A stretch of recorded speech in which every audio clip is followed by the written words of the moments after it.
Welcome to another episode of Founders Club. Today we're going to be talking to one of the top real estate agents in the United States, Christophe Choo. Christophe has been featured on the Real Trends and Wall Street Journal as one of the nation's top realtors, along with setting many sales records in his home market of Beverly Hills. In addition to that, he's even been a cast member on HGTV's Selling Los Angeles. Today we're going to be breaking down his incredible story of how he went from a broke 18-year-old to one of the top agents in Beverly Hills, some great tips on how you can break into the luxury real estate market, and a simple plan that all of us can follow to level up our price point over time and sell a lot more luxury real estate. If you have any questions, put them in the box down below. We're doing this episode a little bit different today. This is a live interactive episode. So if you want access to future live interactive episodes, make sure you join our Facebook group and get on our email list. Links in the description below. And as always, if you like money and you like real estate, hit that subscribe button and we'll see you on the inside. Welcome to Founders Club, the show for real estate entrepreneurs. Again, Christophe, really appreciate you being on today. Thank you. It's my pleasure. I thank you for having me on. Awesome. Well, for those that don't know Christophe, he's a Wall Street Journal top agent in the United States. He is on the Real Trends list. He set many sales records in Beverly Hills. He was also on HGTV's Selling LA. And he's also been through several boom and bust real estate cycles. And, we're very lucky to have him on today and just kind of sharing some insights with us.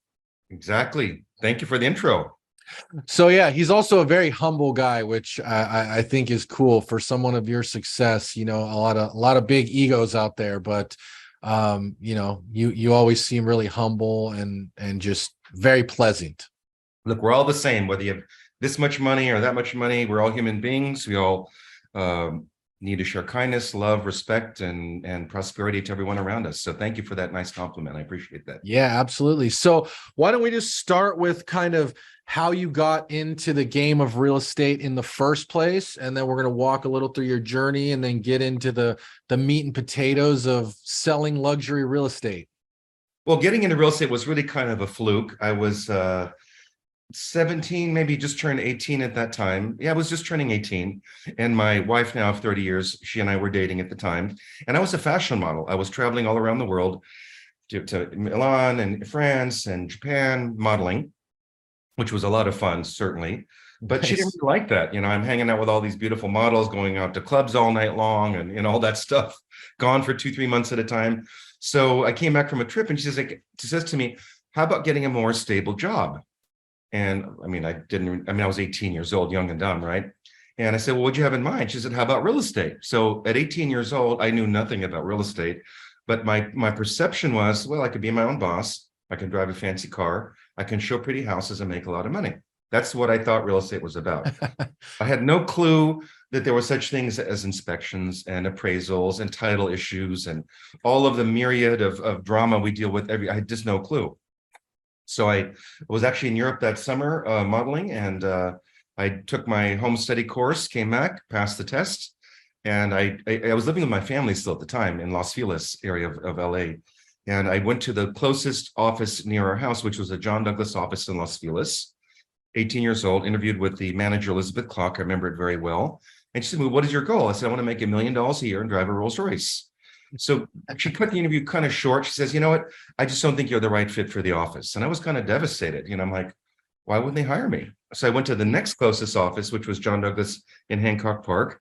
And the manager there, Joe Love, who's my friend still today, 33 years later, she gave me a chance. She hired me, and I started selling real estate. But the first year, this was in 1988 or 89, I sold one $43,000 co-op, made like $1,700. I spent more to keep my license active than what I made. And she came up to me, she says, well, we like having you in the office, but you've been here for almost a year. You've only made one sale. You've got 90 days to get something going, or we're going to have you leave the office. So I wasn't going to leave the office. So I learned how to prospect. I went to a seminar by Roger Butcher. You're probably too young to know who he was, but he did a seminar in those days, live seminar, where he taught us how to prospect for sale by owners and expired listings. And I thought, well, nobody my age or from school were buying and selling houses. So I thought, well, I can contact people that, had their house for sale or do have their house for sale and work with them. And so I just started calling expired listings, and it started working out really, really well. And that's how it all began. Wow. So you didn't sell that much your first year. One The deal. office manager told you, hey, you got to kind of perform or move along. Yep. That 90 sort day, of I had a 90-day notice. yeah, that sort of inspired you to, hey, I'm not moving on. I'm gonna get to the business. And then you got into cold calling. Who were you cold calling? Just for sale by owners and expired listings. That's all. Okay. Okay. And then what happened from there? Did you get a listing, or did you find someone, or what happened next? I started getting appointments and started getting listings. And, being 18, people are like, oh, you're never going to get listings. No one's going to want to work with an 18-year-old. But, I didn't have any sales record either. So, but I had a lot of confidence in myself, and I had a lot of belief and I would tell this, I said, look, yes, it's true. I'm brand new in the business. I don't have any sales behind me. However, I said, you had that before. You had a big agent on the market for 6 months, didn't sell. I said, just give me a shot. I said, let me do what I can do. And they all gave me shots, and I sold their houses. So it just started snowballing. But the first 15, 16 years, all I did was call expired listings and for sale by owners. Today, Wow. many clients from 33 years ago are still clients, but we're on the 7th or 8th or 9th transaction. But they were an expired listing back in the day. They were for sale by owner back in the day. I remember one of them was a $300,000 for sale by owner condo. And now we've probably done 9 transactions, most of them in the $2, $3, $4 million range, but all from a $300,000 condo for sale by owner. She was an attorney with a real estate license. And I listed her for sale by owner and sold it. Wow. So that was it. And then now you're in the game. Exactly. So how did it level up from there? How did you kind of get your first taste of like the luxury market? So that's a good question. So I was not born into luxury. My mom was a hairdresser. My stepdad was working at a rare art store in near Beverly Hills. And but my first, I think when I started breaking into luxury, my average price at that point was like $250,000 was an average, but I was doing a fair amount of deals within 4 or 5 years. I think I was doing like 50, 60 deals a year, but all kind of, I think my highest price in those deals was like 475, 500,000 in that range. So I started coaching early on. Mike Ferry was my first coach in 1991, I think it was. I started coaching with him. And I remember it was $1,000 a month to coach with him. I'm like, how am I going to afford to do this? But he taught me more skills, sales skills, which I didn't have.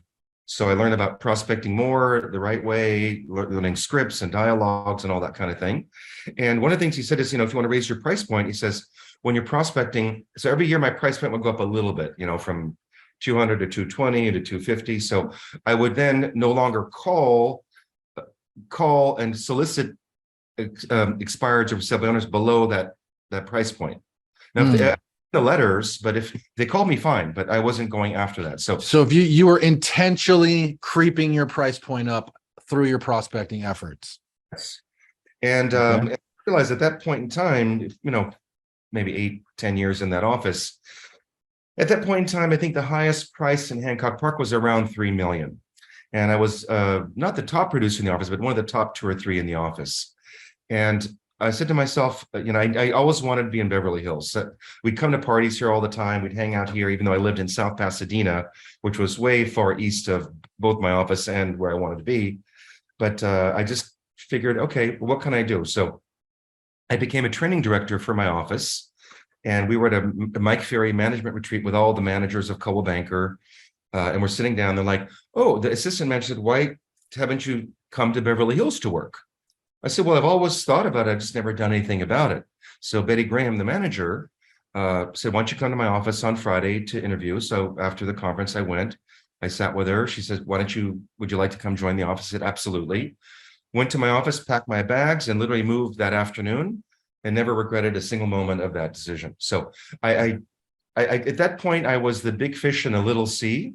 I mean, the highest price point was $3 million. So I wanted to be the little fish in a big sea, because I know in Beverly Hills, there's kind of no limit. Right. I remember in those days, today's the same thing. If you're a Hancock Park agent, no seller in Beverly Hills is going to list with you.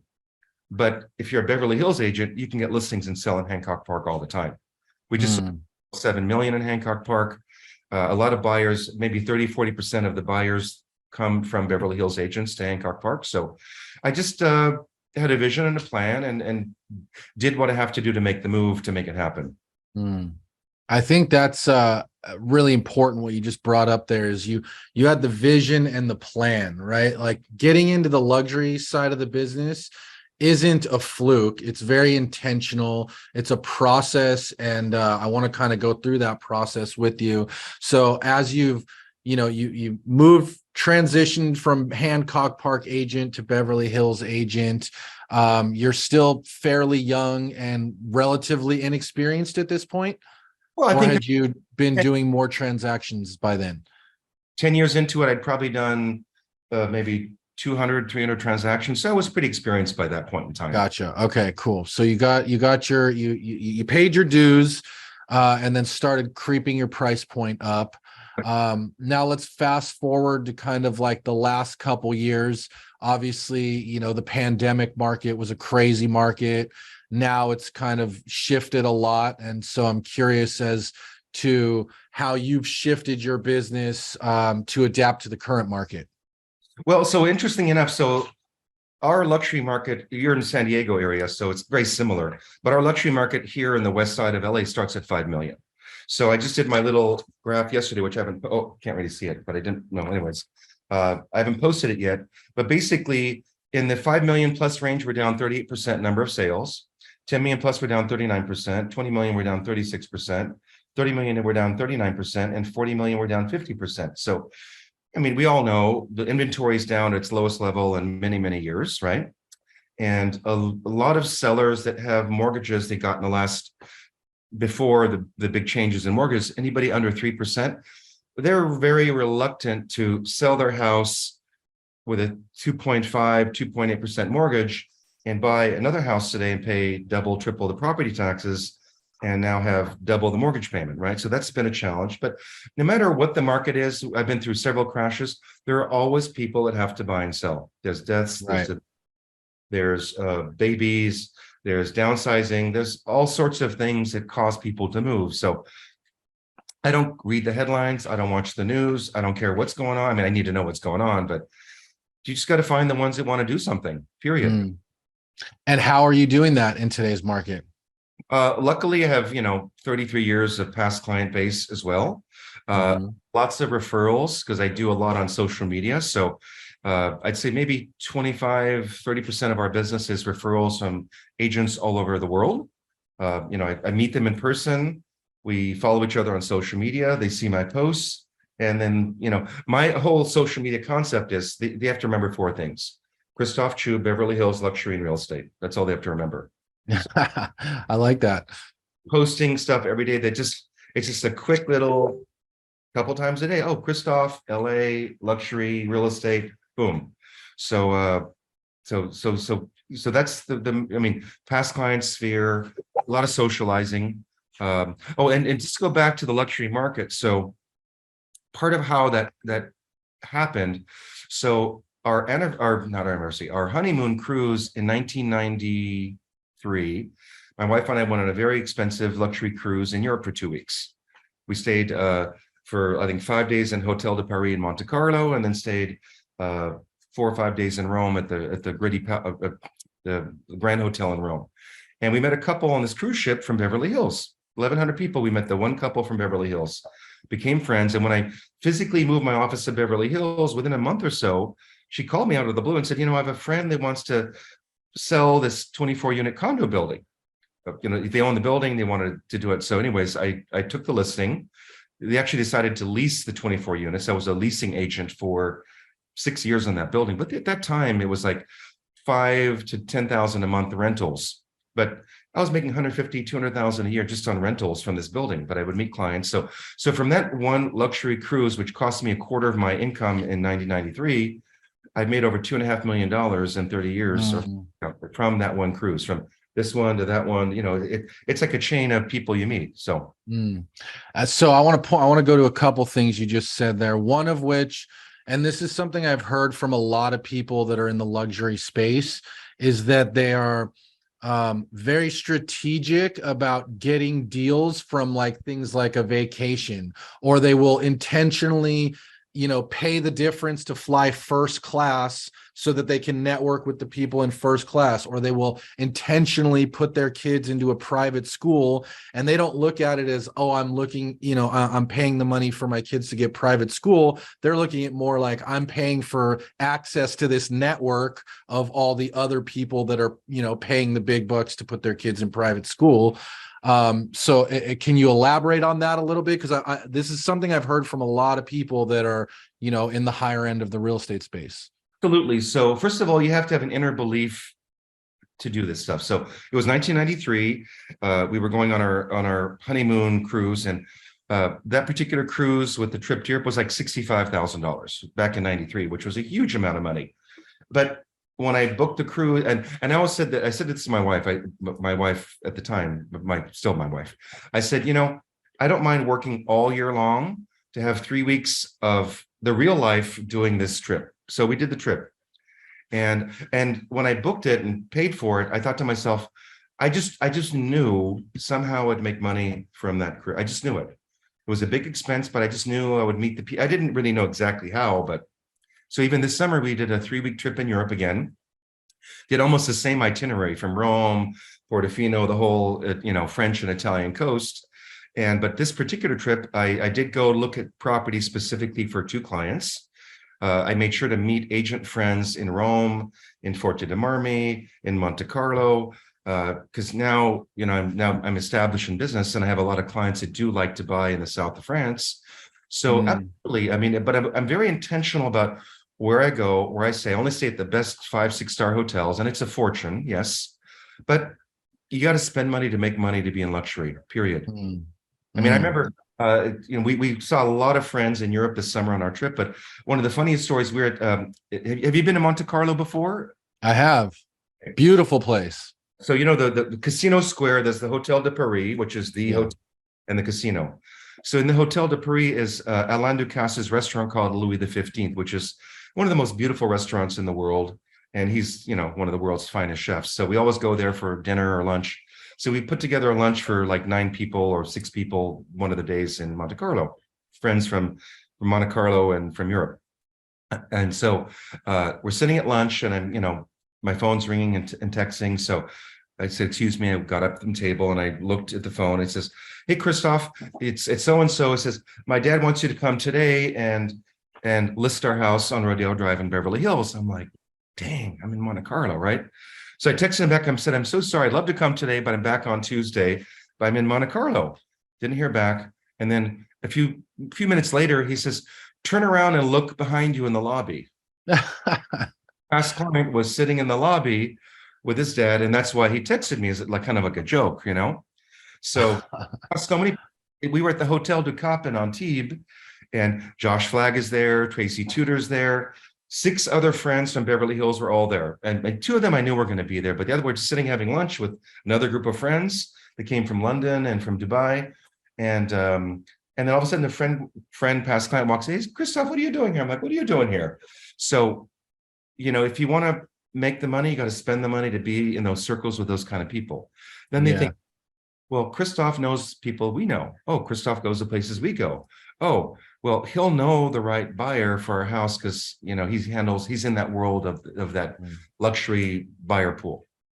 Yeah, it makes a lot of sense. I mean, if perception is reality, and if, like what you said, the same thing is back to the social media thing. Now you're posting pictures in Monte Carlo. You're posting pictures at the finest restaurants. You're posting pictures on the cruise ships. And then you're, just like you have on your background now, you're incorporating in the Beverly Hills, luxury, and agent, and Christophe Choo, and you just keep the branding circular.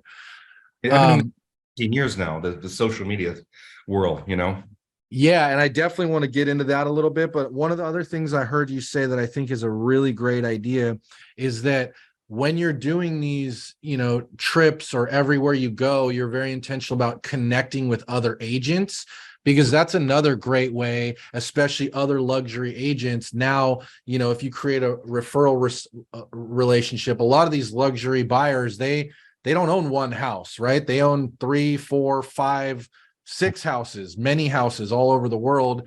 And Hi. so Place. so if your network, if you've got a contact in the Hamptons and you've got a contact in Palm Beach and you've got a contact in the south of France, now all of a sudden you're able to refer these big high-end buyers back and forth.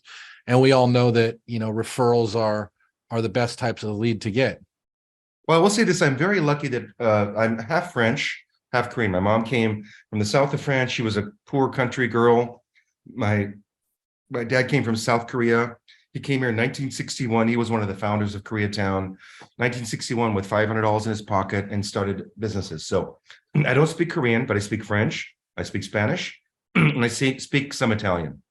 Wow. Understand it better. So luckily, also as part of my company, Coldwell Banker, we are truly an international brand. So most of the offices outside of the United States, actually all of the offices, are franchise owned. It's a franchise. It's not corporate owned. Right.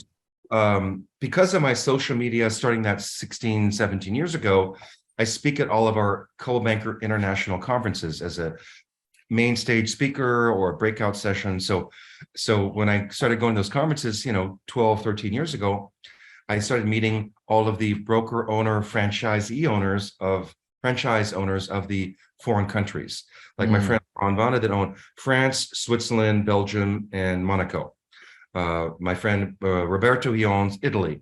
My other friend owns Spain. My friend owns China. My other friend owns India, South America, Mexico. So because I like to travel internationally, first of all, I like to speak different languages. So I made it a planned point to meet all of these people. But luckily, because I was doing a lot of stuff socially, the companies want me to speak. So I'm, when you're a speaker in front of 6,000 people, then people know who you are. You may not know who the other 6,000 people are, right? So I keep those relationships. So like this summer, going to one of my parts of my trip was going to Tuscany to look at properties for a client. So I contacted my friend Laurent, who owns France and Monaco. I said, let's get together in Monaco. He couldn't come, but it just turned out they have a villa in Forte de Marmi, which is where I was staying for 2 days. And so Laurent and Vanda, they own France, Monaco, Switzerland, and Belgium. They have a villa there, so they came for lunch. Roberto, the owner of Coldwell Banker Italy, drove across Italy to come to lunch with me with his daughter. My friend Alessandro, who owns Forte de Marmi, came for lunch. So I develop those relationships, I nurture those, and I keep those because it makes total sense. And I also like what you just said there about speaking. If you can get on stages, that also gives you credibility, right? There's things like here in town, we have the University Club, which is, it's probably $150 a month or so to be a member, but like all the big wigs are there. There's all the high powered attorneys and big CPAs and industry leaders, and they have lots of events with speaking opportunities, things like that. You can also join, if you're into cars, maybe spend that little bit more to get that fancy car. And now you're in the exotic car club, which is another whole new network of people. Or if you're into drinking wine, maybe you start a high-end wine club in whatever neighborhood that you want to kind of break into. But any other tips like that on how people can kind of break in if they're not in yet, wanting to get into luxury? Yes. So I always say you have to do what you love. If you truly follow things that you love and do those, people feel your energy. They see your excitement. So you and I don't know each other that well, but I love jewelry. So I've been buying jewelry for myself, my wife, for many, many years. So a lot of my biggest deals came from traveling, number one. Number two, buying jewelry and buying expensive clothes. When you buy expensive jewelry on Rodeo Drive at certain stores or with private jewelers, then when they have parties and events, guess what? They invite all of their top clients. Yep. You go there, you all have the same, you love jewelry, or go to art auctions like Christie's or Sotheby's or any art auction, you meet people. If you do what you love and you're truly in that realm of loving those things, people will know if you're not. People are attracted to you and they want to do business with you. I mean, I actually can tell the story now. because marijuana is now legal. So I was at a jewelry preview in Beverly Hills, looking at beautiful jewelry at a preview for Sotheby's or Christie's. Went outside to have a cigarette, and this woman comes out. She said, "Would you like to have a joint?" I said, "Sure." So we just started smoking a joint, and I know people are like, "What?" And I said, "What do you do?" I said, "I'm in real estate." "What do you do?" I said, Anyway, she was the biggest pot dealer in California at that time before it was legal. And so I ended up selling her several of her Beverly Hills homes. Just loving jewelry. Just off a chance encounter on the balcony. Seriously. Yeah. Yeah. So here's one thing I'm hearing is you got to put yourself in those rooms. And I know, people are out there also thinking like, boy, that sounds really expensive. But I just want to point out to kind of your journey. Like you started this at 18 years old. You didn't have a ton of money. And it was a progression of moving up and getting there. So this isn't like a snap your finger overnight type thing. But, so I'm glad you started with kind of where you came from and the journey to get there. Because it is a little bit pay to play when we're talking about luxury, right? Like to your point, the more you can put yourself into those rooms, the better, the stronger the network, the more affluent people you'll be around. And then you might find yourself on a balcony with the biggest pot dealer in California and sell them a couple luxury mansions. Exactly. So yeah, just always, create a way to make it happen. I like that. So let's talk a little bit about how the luxury agent needs to change, what the shift is once you start, the luxury client demands and kind of how you need to adapt to them and kind of the step up, what that looks like. So no doubt about it. A luxury client typically has been around a while. I mean, there are in today's world a lot of very young 20, 30-year-olds that have internet companies that all of a sudden are worth, 400 million, $1 billion, right? So it's a little bit different, but luxury clients have a certain energy about them. The richer you are, the more you just want everything just like this. You want people that are around you to anticipate your needs or your potential concerns. So not to say that, $1 million client or $800,000 client can be as difficult as a $100 million client. They're all kind of the same, but you have to really anticipate people, and people that have a lot of money, they can get anything they want, anytime they want, quickly. So you have to just understand, and it's not just a blanket statement. Really, people are like, oh, what do you do for this and that? I always focus on the individual. Every individual is different. When I meet a new client or someone new, I research who they are. Like, are they a doctor? Are they a lawyer? Are they a corporate executive? Are they an entrepreneur? Are they an internet business person? Everyone, depending on how what their business is, has a different way of dealing with things. So you have to kind of really get into the psychology of who that person is. Remember that old story years ago? Put yourself in someone else's shoes. So whenever I have a new client, I always think, okay, who is that client? Let me put myself in their shoes, their age, their life, what they want to do, and how I can really be of service to make their life smoother, easier, and more comfortable in their real estate transaction. Yeah, I like that. I think that that's actually a really good distinction as well, as that service level, because it's the same thing that, separates the Ritz-Carlton from the Holiday Inn, right? They're both nice, right? Yep. They both have comfortable beds and comfortable pillows, but the level of service at the Ritz-Carlton is going to be quite a bit different than the level of service at the Holiday Inn. And that's because they are really anticipating the needs of the person. They go above and beyond to deliver a wow experience. So can you give any insights there on how, or any USPs that you have, or anything that you do to kind of elevate the experience for people? I'll give you an example. So we were on the Ritz, part of our trip this summer was we were on the Ritz-Carlton yacht cruise in Europe, it's a brand new ship. It came out a few months ago. So we were on there. We love cruises. Wait, not to jump in, but real quick, if anyone on the call has any questions, anyone that's watching live right now, just drop them in the chat and we will get to those as we go. But go ahead. Sorry about that.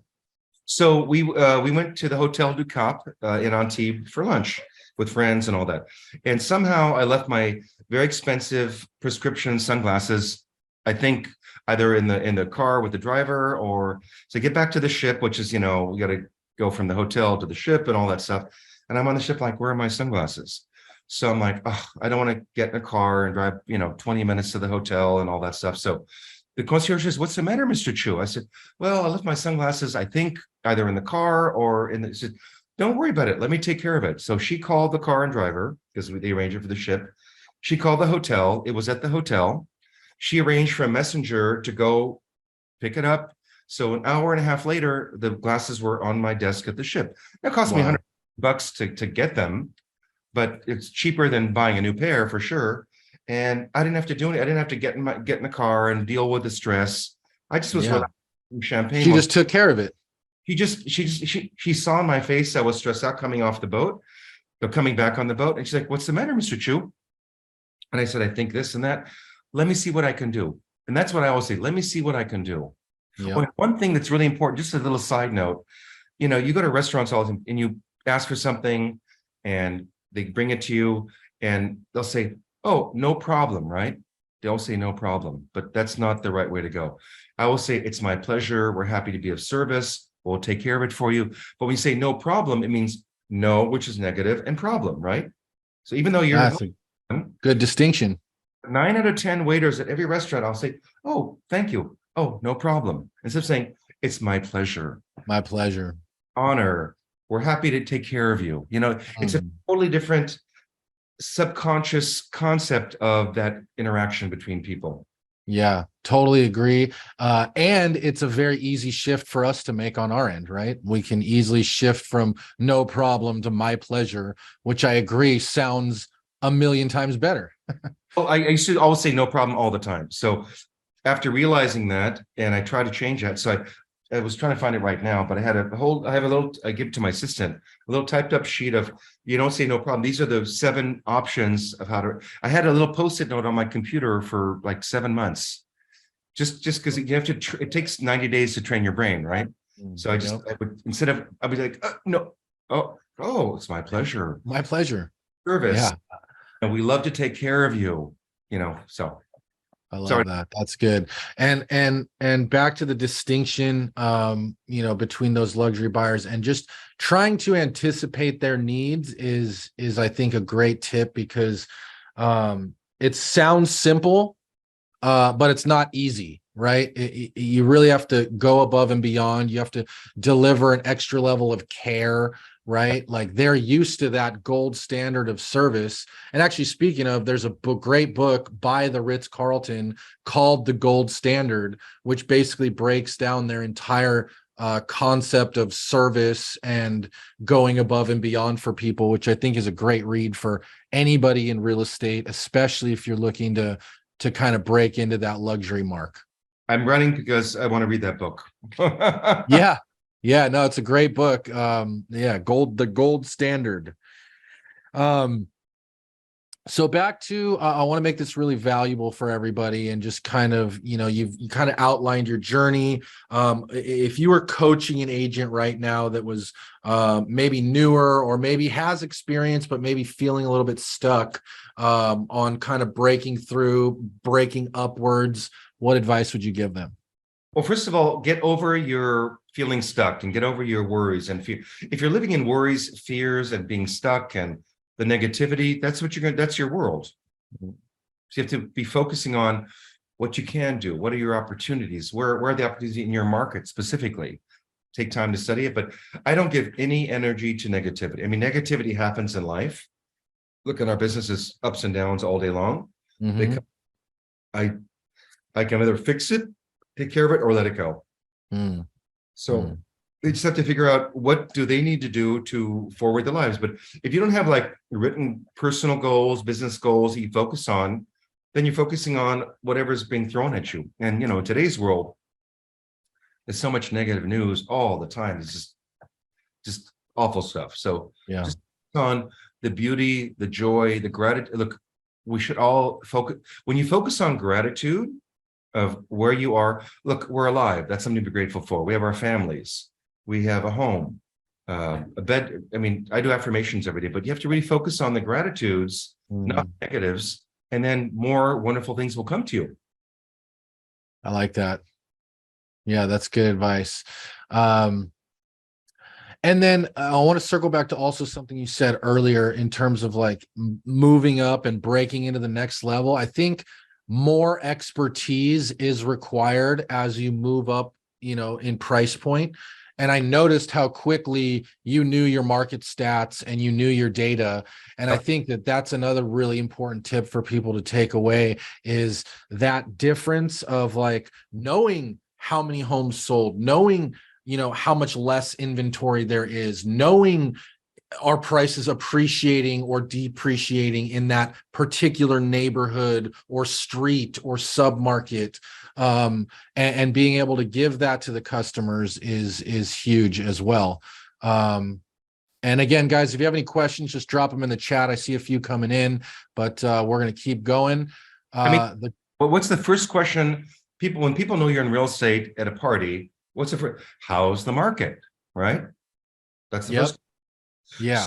You got to know that. And I spend probably an hour a day looking at the market information. Look, I deal with it day to day in my personal business, but knowing the stats. So when people ask you questions, you know how to respond and explain what's really going on. But that's people rely on you to be the one to give them information, you know? Yeah. Yeah, exactly right. And so something you just brought up there, which I also think is a really great point and something that everyone should have an absolute, like, you need to memorize your answer to this question. And it's, how's the market, right? Anyone you tell that you're in real estate, whether you're at a PTA meeting, a bar, a friend's birthday, the next question is always, how's the market? So do you have any tips on how we can deliver maximum value on that? So when they ask, how's the market? I said, that's really an amazing question, especially in today's world. So I'm curious for you, are you a buyer, a seller, or an investor? Mm. Back to a question for them. Oh, I love that pivot. No, it's true because, the market's one way for a seller. It's one way for a buyer. It's one way for an investor. And Mm-hmm. it's just, that's a super, oh, how's the market? Because you're in real estate. And I'll get to how the market is, but it depends on if you're selling, it's one way. It's true, Yep. right? Different. Yeah, without a doubt. Yeah, so I love how you turned it around on immediately, but you did it in a nice, friendly, professional way. But now you're straight into pre-qualifying, right?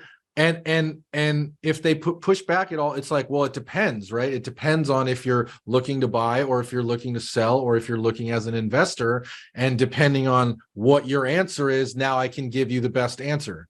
If they're investors, they'll say, I'm an investor. Great. Are you a short-term flipper? Are you a long-time investor? Are you an A, B, or C apartment Yeah. building owner? And what does Yeah. that mean? And then, it opens up more conversation. Yeah, now you're instantly in dialogue talking about real estate, which is the name of the game for anyone in real estate. Yeah, I love that. One thing I also remember about kind of your journey and your rise is your use of video. And this is something we talk about a lot. I don't want to get into whether people are comfortable on video or not, because there's ways to shoot videos without even showing your face.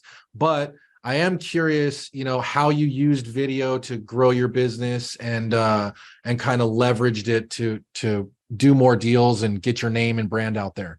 Really, really on point question. Obviously know who Gary Vaynerchuk is, right? Yep. So it was at a Tom Ferry, my coach now, retreat 2006, 2007 in Palm Desert, and Gary Vaynerchuk was there. So he's talking about, Google had just purchased YouTube at that particular time. So you got to be videos. He said you got to be a DJ for content in your community. Well, that made sense to me because I used to go to clubs all the time and dancing. There's a DJ spinning different albums. It's, so I understood the concept. So that afternoon, and at that time, what I was doing was written blogs on the website, right? You'd go to parties or events or houses, you take pictures, you'd write on that. But I'm not a writer. Writing is not my forte. So when he said do video, I said I can do that. So that afternoon at 5 o'clock, I went to Good Guy or Best Buy or one of those, stores in Palm Desert. I bought a flip cam video camera, a tripod. My system was there, and I shot my first video on the balcony of the hotel. It was 118 degrees. And I said, I'm here at a conference for 4 days. Why am I sitting in 118 degrees in Palm Desert? I did my first video, and I did, I now have like 3,000 videos on my YouTube channel. So I just, Wow. if something resonates with, if video is not for you, then don't do it. But it was perfect, the perfect opportunity for me, because I don't like I said, I don't like to write. Mm-hmm. A video is just turn the camera on. I say what I got to say. It's simple, easy. And so let's talk about kind of what your advice would be to agents on like what types of videos to shoot. Like, are they more vlog style? Are they more just like, look at this house style? Or is it kind of a mix? Or I like your content DJ concept, the Vaynerchuk method. That's great insight. I think you have to do videos about everything. I mean, I can go on ChatGPT and say, oh, what are the top 20 videos I should shoot? They'll tell you. That's true. Look, we've been doing videos for so long, we're always changing. So we do once a month or every 2 months, we do a block video shoot where my video crew comes for like the whole day from like 8 or 9 till 5, where we shoot 50 or 60 batch videos. But those are the basic questions buyers and sellers have for me. So we just sit down and we have a list of 40, 50, 60 questions. And the videographer or the associate says, okay, this is the next question. And he just shoots the question and I respond, under a minute and a half. So we do that. We do property videos. We do our driving tours. We do party videos. We'll just share the lifestyle. Look, I'm not selling a house. I'm selling a lifestyle. And I'm a concierge. That's a great quote right there. House, whether it's 2 million, 5 million, 50 million, 80 million, 100 million. All of a sudden, they're billionaires, they're in town. Oh, they call me at 6 o'clock. Oh, can you get us a table tonight at the Beverly Hills Hotel for 10 people for dinner at 8 on a Saturday night? I never say no.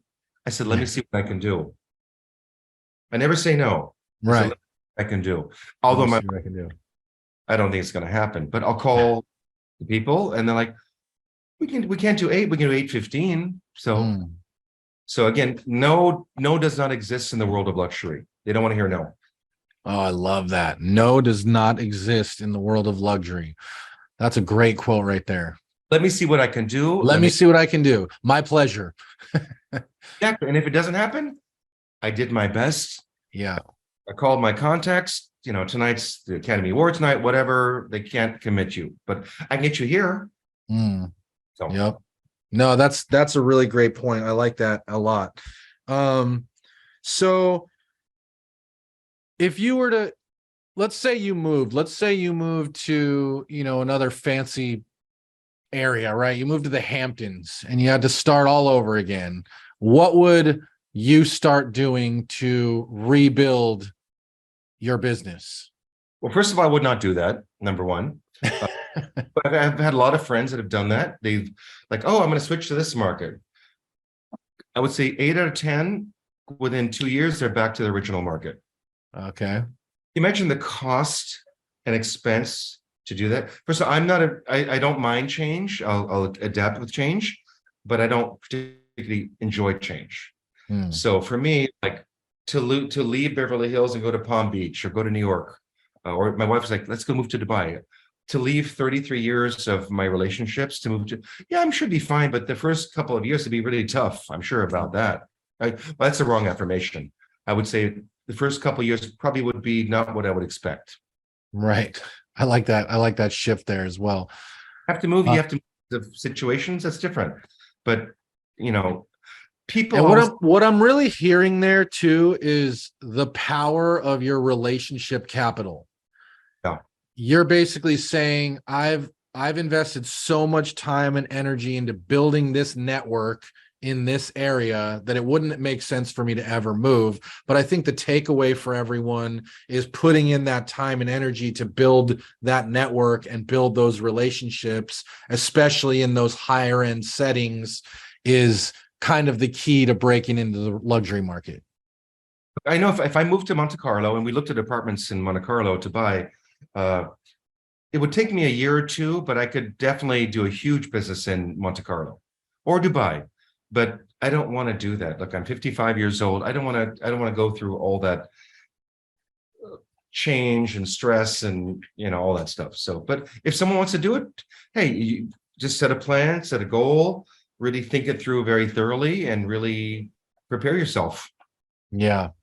One thing I keep hearing you say too that I kind of want to point out is set a goal, right? You're very intentional about what you're doing, and given the fact that this is a process for those people wanting to go through that process, it's set the goal and then build a plan to achieve that goal, right? Like you don't need to go join every country club and every single thing overnight, but maybe you start a wine club in your neighborhood or in your farm, or maybe join the university club or join a networking group.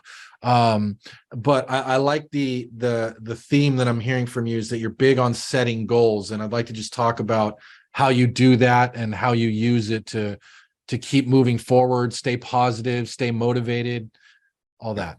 One of the things that Gary Vaynerchuk taught me, he said, most people, work on their business from 8 o'clock in the morning till 8 o'clock at night, right? That's working in the business. That's right, working in the business.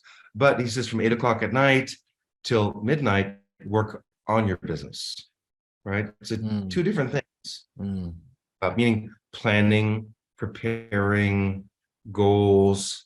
So look, I've always had goals.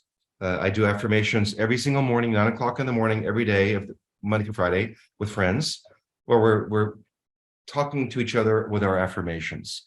But you have to just be kind of crazy and then be intentional, but all the different aspects of our life. Look, even 24 hours a day, there's not enough time. I get here at 6:30, 7 o'clock in the morning. But all of a sudden, it's like 10:30. It's like, what the heck? Where did the morning go? Yeah. Yeah, I love that. And then these goals, are you writing them down in a book? Are you plastering them all over the walls? What's I have the a goal board method? in my office at home. I have them on my Pinterest board on Pinterest. Nice. They're all over the place. Yeah. So you really keep them in front of you at all times, which is kind of the name of the game with that whole process. Yeah. So back on that point of goal setting, one thing that I always do is I actually change the screensaver on my computer. So now every time my screensaver comes on, it's like pictures of all the things that I'm trying to do, places I want to go, art that I'm interested in, different things like that. And so that's an easy way to keep my goals in front of me. But just changing up the photos on the screensaver was an easy tip for me. Good idea. So whenever I am going to a listing appointment or have a possible listing appointment, I think this is not showing it. Just pull it back a little bit. I think if you pull it back, it'll go. There you go. A little further back. A little further back. There you go. Oh, shoot. Sorry. I take a photo of a listing and I put little words on it. I said, listing sold by Christophe Choo for 52 million. So I just. Wow. And so for those that are just listening, not watching, he basically held up a picture of a really expensive looking house, and it's had text on the top that said listed by Christophe Choo, and it had the price and it had sold on there, and he just keeps that in front of him for motivation. That's really awesome. It doesn't always work, but it's better to focus on that than activity. Yeah, totally agree. If anybody else has any questions, make sure you drop them in the chat. Also, one of the things I kind of like to ask everyone, all the successful people I talk to, is I have two young boys at home, one 6, one 8 now, and I'd like to just ask what advice you would give to them and like the next generation on what it takes to be successful in business and in life. Ooh, that's a loaded question. First comment I would suggest is, I'm trying to find the name. So when I was young, I wasn't from a rich family. I cleaned apartments. I did lots of jobs. My family didn't know about affirmations and goals and all that kind of stuff. But I found a book at a Goodwill store called The Dynamic Laws of Prosperity by Catherine Ponder. It was like a 10-cent book. And I read this book that changed my life. It was all about affirmations and visualization and believing in what you want in the future. So for your young kids, look, I know today it's different. Kids, they play video games, they're on their phones all the time. But I think for a young person today, like if it was my children, they can do their phones and do their fun stuff, whatever. But I would probably require an hour a day of some kind of reading or audiobook where they can build their mind, their brain, their future. Love that. And what was the book that you had just mentioned there? So it's called The Dynamic Laws of Prosperity by Catherine Ponder. I don't know if you can see. No. It doesn't work. Dynamic Laws of Prosperity by Catherine Ponder. Perfect. Can you give me 30 seconds? I'll be right back. Sure. So a lot of great insight on kind of the luxury market, the luxury buyers and sellers, and just really kind of figuring out where you want to go in terms of your career path, right? If luxury is where you want to go, figure out what the plan is to get there. Christophe laid out a ton of great advice today in terms of how to surround yourself with those types of buyers and sellers, how to get into those networks. I also really loved his tip on how he leverages social media to connect with other heavy hitter agents in other markets. I think that's a great way that is really underutilized today by real estate agents in terms of just connecting with people, especially for us here in, Southern California. That's a great way to generate referral relationships back and forth with other places. Let's see. Christopher Curtis has a question here. In this current market, if you were starting new and had the same dream of making $1 million a month and driving a Rolls Royce, what would your first 3 moves be starting a brand new to get momentum? Great question. We're gonna answer that here in 1 second. I love that. But back to just wrapping up that point on just connecting with those agents. And now they're seeing what you're posting. You're seeing what they're posting. You're engaging. You're able to connect. And then when you go to that market, reach out, try to connect, try to have lunch, try to further that relationship. I think that's a great way to just kind of use social media in an intentional and positive way, as opposed to just doom scrolling like most people do. Christophe looks like he's back. And before summer, I always do this. I called my friend, said, okay, I'm not in that part of Italy. I said, let's hire a videographer for the day, follow us around, so we have content. So we did that. Yeah. No, that's killer. Plan a trip. You got to plan the business. It takes a lot of time to plan. I spent almost more time planning the trip than being on the trip. You know what I mean? Yeah, absolutely. And there's littler things you can do. Maybe, like I said, maybe it's just attending car clubs. Maybe it's just getting around those higher net worth individuals. And then let me read that question again here. Christophe, we got a question from Christopher. In this current market, if you were starting new and had the same dream of making millions and driving a Rolls Royce, what would your first 3 moves be starting brand new to get momentum? I would get a real estate coach or a mentor. Okay. Number 2, but set up every morning where you write down your affirmations, you write down the 10 things you want to release that's bothering you, your 10 intentions for the day, and then the 10 things that you're grateful for. So I would start with that, and just get on the phone for 3 hours a day. 3 hours a day on the phones, period. Yep. Yeah. And I think that phone time is critically important. I just did an interview with Bill Pipes, who I'm pretty sure from the Mike Ferry days as well. Let's put it that way. What's that? I went to Bill's first wedding. Yeah. So great guy. And he basically said the same thing. He broke down the difference of people that prospect 0 versus people that prospect 1 hour a day, and versus 2 hours a day, and versus 3 hours a day. And like the difference is like quite exponential when you add it up over the course of a year and then multiple years. and the differences are quite staggering. So I love the idea of getting your mind right in the morning, writing your goals, keeping those in front of you. I love the idea of just hitting the phones every day, and that could be, like you said, it could be simple, just calling your friends. Hey, if I came across a deal, would you be interested? Okay, if so, what kind of deal would interest you, right? A short-term flip, an Airbnb, this, that, and the other thing. Kelly Smith has another question here. How many hours per day did Christophe say to be on the phone? He said 3 hours a day. I don't know if you want to expand on that at all.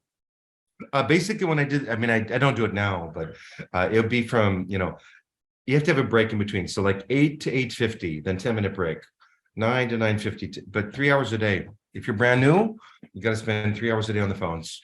Past clients, sphere, expireds for sell by owners, people you met, Tuesday at the coffee shop, whatever. Yep. People from open houses, anything.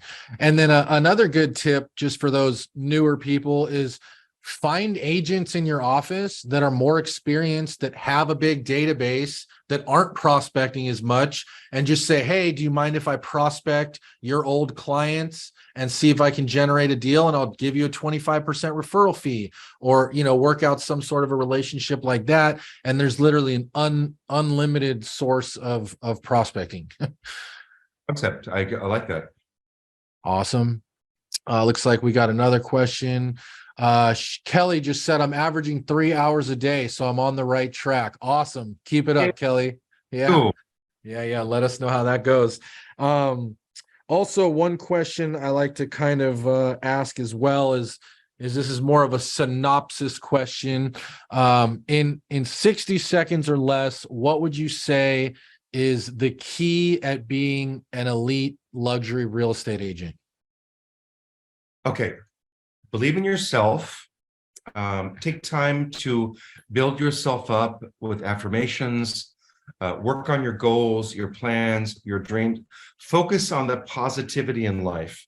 Always look at life through a filter of beauty. Look, I know in today's world, there's a lot of negativity, a lot of turmoil in the world, and there's just so much stuff going on. I see that. I'm not stupid, but I focus on who I am, where I want to go, what I can do, and who I can help. Who can I help today? And like when I have a client that comes to me, I know in 33 years, some of my clients are much younger than I've been around in business. They're 25, 26 years old. I have experience to help them, and I know what's right for them. They may not choose to do what I tell them to do, which is fine, but just focus on kindness, helping, beauty, experience, and building yourself and your world up. If you build yourself up, build your world up, your family. It's you first, then your family, your friends, your clients, then the world. Just be a positive force in the world and in nature to put a little sprinkle of wonder and joy on everyone's life that you meet every day. Awesome. That's very cool. And the fact that you just keep coming back to the mindset thing is also, I think, a really valuable takeaway for all of us, is just, you're doing it every day. You've been in the business 30 years and you're still doing it every single day. You still do affirmations every day. You're still writing your goals down, regularly. And so I think that's a big lesson for all of us, because I think, a lot of people, they get jacked up on motivation after leaving a seminar. They might write their goals down and then they're going to put it on the shelf back here, and they're not going to look at it. And maybe 4 years from now, they'll dust it off and take another look at it. And I think the fact that, you're really on it every day, you're really, like, your brain is a muscle, right? And if you're focusing that muscle constantly on positive things, where you want to go, how you want to build, how you want to grow, that's going to be a much different experience versus someone that, is negative and sucking the life out of you. At the end of our conversation. So we all have ups and downs in life, right? In business, we can make a lot of money or not so much money. So this is back 17 years ago. I went through a period, which there's no top broker in Beverly Hills or anywhere in the world at the high end that doesn't have a couple months without a sale. So I went 3 or 4 months without a sale. But when you're living in Beverly Hills and that lifestyle, the monthly nut is quite substantial, right? Right. have a lot of money in savings, but all of a sudden, every month, 30, 40,000 a month in expenses, it's gone like that. So I was Tom Ferry is my coach one-on-one. So we're on the phone every week, we're talking, and I'm like, my bank account's going down. I didn't sell anything for 4 months. It was 4 months, but I come to work every single day. It was a Sunday morning at the office. This is 16 years ago. And cell phones weren't really a big deal, but friend called me. He said, we want to talk to you about selling your house. I said, fine. I knew his house. We've been to parties there, social friends that we met from the jewelry people, by the way. So he says, come to me. I called my wife. I said, we have to meet so-and-so next morning. I said, I have to spend the whole day preparing for the presentation. I spent the entire day preparing for this presentation. And it was a $30 million listing back in 2006, which was today it's 80 million. So it was a huge deal. And I got the listing signed. And I thought to myself, oh my God, how am I going to pay for the marketing? But right, because that was yeah. a sale. So I went to my company, we did lots of marketing and I sold the house, but just keep focusing on what you're going to do. And again, my highest sale at that point was 5 million. And he called me and I knew it was like 30 million. So I'm like, I told my wife, I said, I need to spend the whole day preparing. I spent literally from 8 o'clock in the morning till 5 o'clock preparing for the presentation. Although when I met him the next morning, I didn't show him any of the presentation. I just went through my scripts. I said, you absolutely have to sell your home. He says, well, yes, but we're not leaving till whatever. I said, are you willing to price your home to sell? He says to me, what price? I said, it's worth 23 million. He says, what do you want listed for? I said, 26.5. He says, no, I want it for 30 million. I said, well, if I sell your house in the next 30 to 60 days, is that okay? He says, no, it was October because we're not leaving the country till July. I said, great. I said, then I need a 12-month contract. And then he says to me, what's the commission? I said, 6%. And I smiled, my carrot. And he says, I'm not paying you 6%. I'm only paying you $1 million. So I scratched out the 6%. I wrote in 1 million. We sold the house 12 months, 13 months later for 23.5 million. And he paid us 1 million.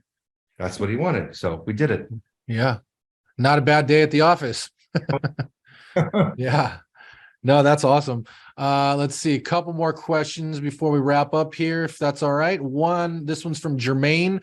Once you're in the high level rooms, events, etc., how do you leverage and work the room intentionally? We don't really leverage it. I mean, we know the people in most cases. If not, if you know people who are rich, they like jewelry, fashion, art. So like I'll be in a room at a party, I don't see their art, but I can see their clothes. I can see their jewelry. So I'll walk up to them and say, hi. I said, I'm Christophe. I said, that amazing Cartier ring or that amazing Dolce & Gabbana jacket. I know that world, so I can speak to it eloquently. So right. I'm from a place of like, you want something? No, it's just, oh, you look so beautiful. You look very elegant. And most men don't know that kind of stuff, but I do. Yeah.